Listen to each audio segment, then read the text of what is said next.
Hello friends. तो सबसे पहले आज मैं बात करूंगा पॉकेट ऑप्शन ट्रेडिंग स्ट्रेटजी, उसके बारे में बात करेंगे। तो उसी के बारे में आज मैं बात करने वाला हूं, ठीक है। तो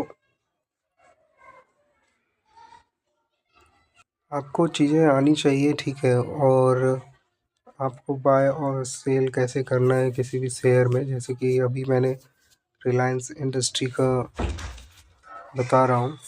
तो सब आपको तो आप ये जो मैं आपको बता रहा हूँ ग्राफ, ये एक्यूमुलेशन फेज़ है, ठीक है। अगर कोई जो ग्राफ है वो अगर आप देख रहे हो कि इस टाइप का बनता है, ऐसे ऐसे बनता है, तो ये आपका एक्यूमुलेशन हो जाता है, ठीक है।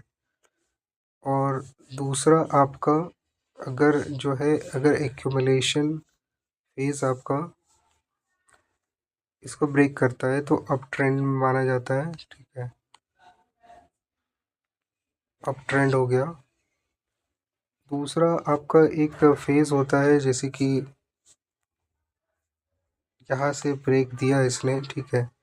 उसके बाद फिर ये यहाँ पे एक्यूमुलेशन फिर यहाँ पे करेगा, ये डिस्ट्रीब्यूशन फेज हो जाता है, ठीक है।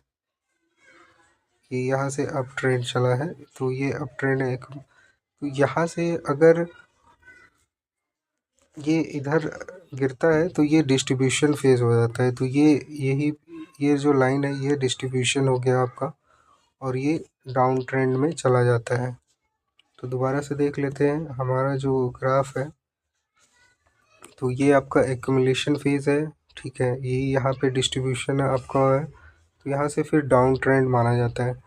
अब पॉकेट आपको ये चीज़ें आनी चाहिए कि एक्यूमुलेशन फेज क्या होता है, ठीक है।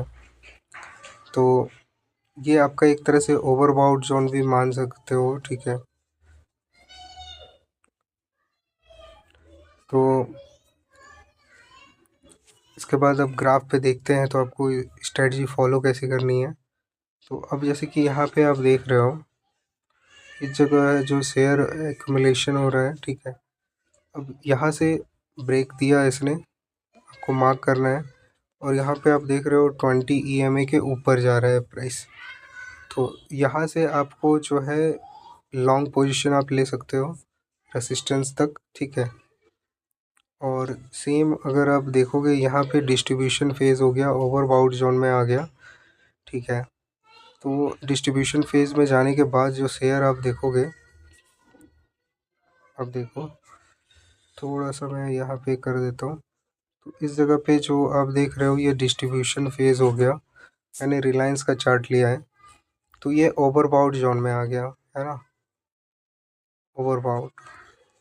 तो यहाँ से जो आपको देखने को मिलेगा, अगर इसको ब्रेक करेगा ये, ठीक है, तो ये डाउन ट्रेंड में जाएगा, और डाउन ट्रेंड में गया है ये। तो आप देख लो यहाँ पे डाउन, यहाँ ब्रेक किया इसने, डाउन ट्रेंड में चला गया।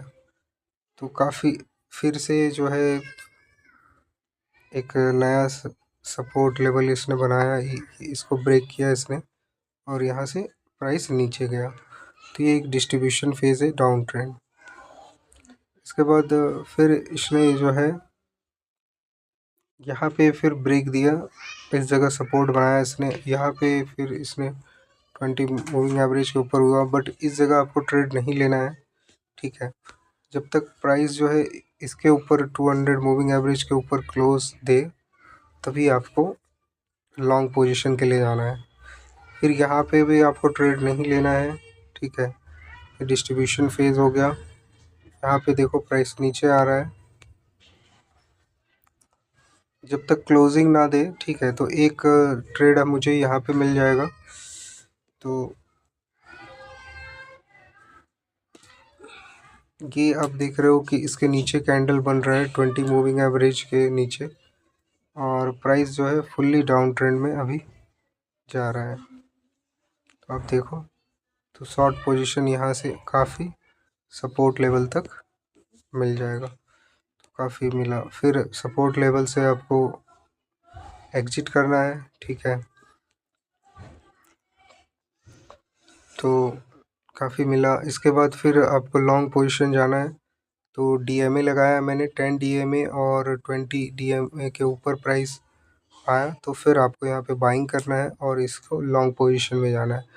तो इस तरीके से आप जो है एक्यूमुलेशन, डिस्ट्रीब्यूशन, ये चीज़ें आपको आनी चाहिए, ठीक है। तो मैंने आपको बताया कि एक्यूमुलेशन फेज़ क्या होता है। एक्यूमुलेशन अगर ब्रेक होता है तो अप ट्रेंड हो जाता है, और जब ओवरबाउट जोन यानी कि वो डिस्ट्रीब्यूशन फेज़ होता है वो डाउन ट्रेंड हो जाता है। तो ये चीज़ें आपको आनी चाहिए। आई होप ये आप पॉकेट ऑप्शन ट्रेडिंग स्ट्रेटजी भी इसी पे भी काम करता है, तो ये मैंने आपको बताया।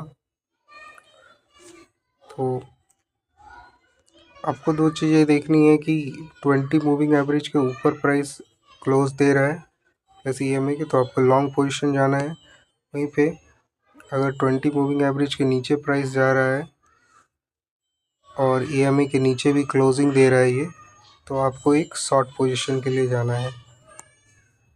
और एक्यूमुलेशन फेज़ में आपको ट्रेड जो है नहीं लेना है, इस जगह आपको नहीं लेना है। इस जगह से या तो ऊपर जा सकता था, ठीक, जब तक कैंडल की क्लोजिंग EMA के नीचे या ऊपर ना हो, ठीक है, तो उससे आपको ट्रेड लेना नहीं है।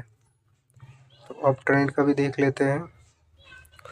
तो यहाँ पे आपको अप ट्रेंड का जो ग्राफ है वो आपको यहाँ पे अगर आप देखो ध्यान से, तो यहाँ पे 20 मूविंग एवरेज के EMA के ऊपर बन रहा है प्राइस, और यहाँ से मैं शॉर्ट पोजीशन, लॉन्ग पोजीशन के लिए भी जा सकता हूँ रेसिस्टेंस लेवल तक। ये जो हमारा रेसिस्टेंस है यहाँ तक जा सकता हूँ। तो एक छोटा सा वीडियो था, आशा करता हूँ अगर समझ में आया होगा पॉकेट ऑप्शन स्ट्रेटजी, तो लाइक और सब्सक्राइब करें। Thank you.